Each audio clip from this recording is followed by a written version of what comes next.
அத்தனை பேரை என்னை வந்து அரவணைச்சுப்பான். இன்னைக்கு என்கிட்ட எதுவுமே இல்லை அப்படின்னாலும் என்னை அடிச்சு விரட்டிக்கிட்டா. அதனாலதான் நான் வருத்தப்படல சுவாமி. இதெல்லாம் அனித்தியம் அப்படின்னு தெரிஞ்சுட்டேன். சுனித்தியமா சொல்லிட்டா, நான் இல்லடா உன்னுடைய அம்மா, அவர் இல்ல உன்னுடைய அப்பா, உத்தான பாகுதையார் உன்னுடைய அப்பா அது ஸ்ரீமன் நாராயணனாகிய கண்ணபிரான் தான். உன்னுடைய அம்மா ஸ்ரீ ராதாதேவியான மகாலட்சுமி தான். நீ அவளை தேடிட்டு போ. நீ ஏன் அழுத்தமான இந்த அப்பா அம்மாவை நினைச்சிட்டு வருத்தப்படற, விசனப்படற? அவ என்னை தூக்கி கிடலையே, எனக்கு கொஞ்சலையே, ஏன் விசனப்படற? உண்மையா அவனை தூக்கி கொஞ்சணும் அப்படின்னா அது கண்ணபிரான் தான் கொஞ்சணும். அதுக்கு நீ ஆசைப்படு, கிளம்பு அப்படின்னு கிளப்பி விடுறா இல்லையா?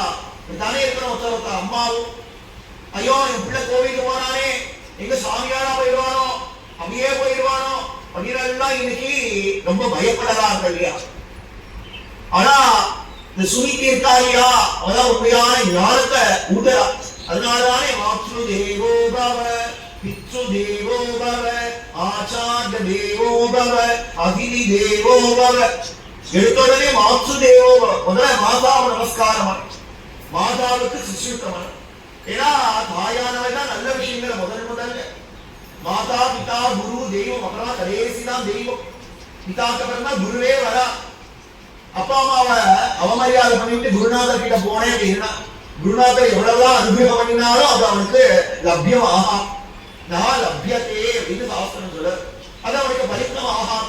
எப்ப பலித்தம் ஆகும் அப்படின்னா அப்பா அம்மாவை எப்படி அவன் நமஸ்காரம் பண்ணிவிட்டு அவளுடைய பரிபூர்ண ஆசீர்வாதத்தை வாங்கிட்டு போறான்.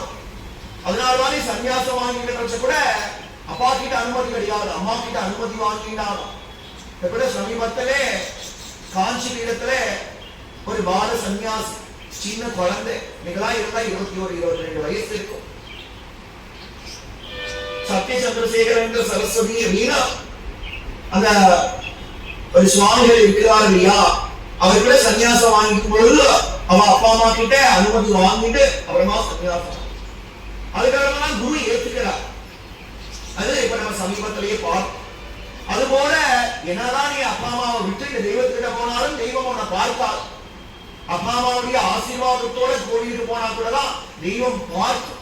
அப்பா அம்மாவை பத்தினி போட்டுட்டு கோவில போய் பெரிய பூசை போடுறேன் அப்படின்னா தெய்வத்தை அவனை பார்த்தாலே உடம்பெல்லாம் எரியும்.